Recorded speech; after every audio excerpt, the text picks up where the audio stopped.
अखिल भारतीय ब्राह्मण सभा ने भजनलाल शर्मा को राजस्थान का मुख्यमंत्री बनने पर सेक्टर 12 फरीदाबाद स्थित कार्यालय पर लड्डू बांटे।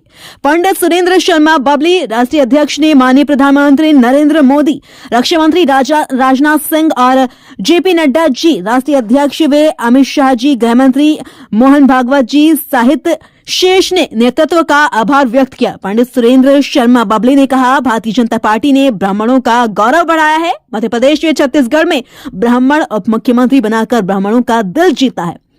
इस अवसर पर पंडित हरीश पाराशर, एडवोकेट पंडित कृष्ण पाराशर, एडवोकेट पंडित करण पाराशर, इंजीनियर देवेंद्र, एडवोकेट अनुराग विष्णु, रोहित श्रवण, ओमवीर, महेश, शंकर, राजू, रोहित, आकाश सहित अन्य लोग उपस्थित रहे।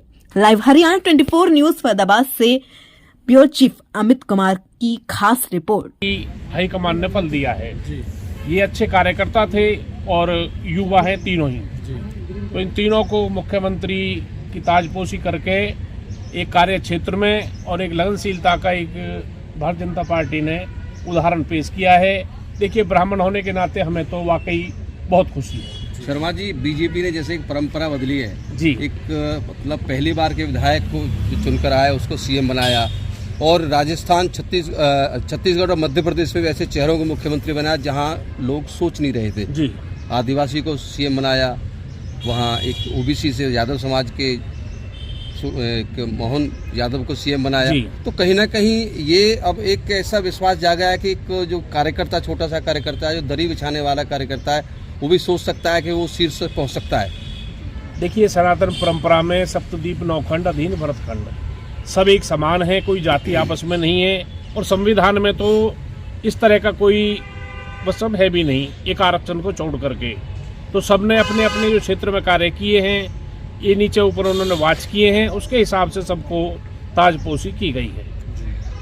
मेरा आपको जो प्रश्न था कि जो अंतिम पंक्ति में बैठा हुआ कार्यकर्ता है वो भी उम्मीद कर सकता है, क्योंकि इससे पहले का अगर हम ट्रेंड देखें तो बड़े बड़े नामों को ही ऐसे शीर्ष पदों पर बैठाया जाता था, लेकिन अब जिस तरह की परंपरा शुरू हुई है तो इसको लेकर क्या कहेंगे आप? देखो, दीनदयाल उपाध्याय जी और डॉक्टर श्यामा प्रसाद मुखर्जी का जो एक नारा था, अंत्योदय, प्रथम से अंतिम पंक्ति के व्यक्ति तक को इसका लाभ मिले, उसका लाभ सरकार ने दे करके वो चरितार्थ कर दिया है भी सब एक समान है। तो ये एक अच्छी पहल हुई है। हम बात कर रहे थे सुरेंद्र शर्मा बबली से, आखिरकार कहीं ना कहीं बीजेपी ने एक ऐसी परंपरा शुरू की है कि जो ऐसे लोगों को उन्होंने मुख्यमंत्री बनने का मौका दिया, जो अपने आप में कहीं ना कहीं एक चौंकाने वाला जरूर रहा लोगों को, लेकिन ये एक बहुत सही पहल है। इससे वो लोग जो काम करने वाले कार्यकर्ता है उनको मौका मिलेगा, और उम्मीद करते हैं हरियाणा में भी एक, जैसे भी यहाँ पर मनोहर लाल मुख्यमंत्री हैं, मनोहर लाल खट्टर बनाए, वो भी ऐसा चेहरा थे कि जो जिनके बारे में लोगों ने नहीं सोचा था वो मुख्यमंत्री बनाए। और हो सकता है अब हरियाणा का चुनाव भी बिना चेहरे के हो, और जिस प्रकार राजस्थान में और मध्य प्रदेश, छत्तीसगढ़ में एक प्रयोग किया गया भाजपा द्वारा, सांसदों को, मंत्रियों को चुनाव लड़वाया गया, तो हो सकता है हरियाणा में भी यही हो, सांसद चुनाव के मैदान हो, विधायक के चुनाव के मैदान में हो, ये भी हो सकता है, क्योंकि ये प्रयोग सफल प्रयोग रहा है। एक प्रश्न और करेंगे सवाल करके, प्रधान जी, एक प्रयोग किया भाजपा ने जी, सांसदों को, मंत्रियों को, केंद्रीय मंत्रियों को चुनावी मैदान में उतारा जी, तो ये प्रयोग सफल रहा उनका, और शायद अगले चुनाव जो होंगे, हरियाणा का चुनाव, आगामी चुनाव, तो ये प्रयोग यहाँ भी हो सकता है।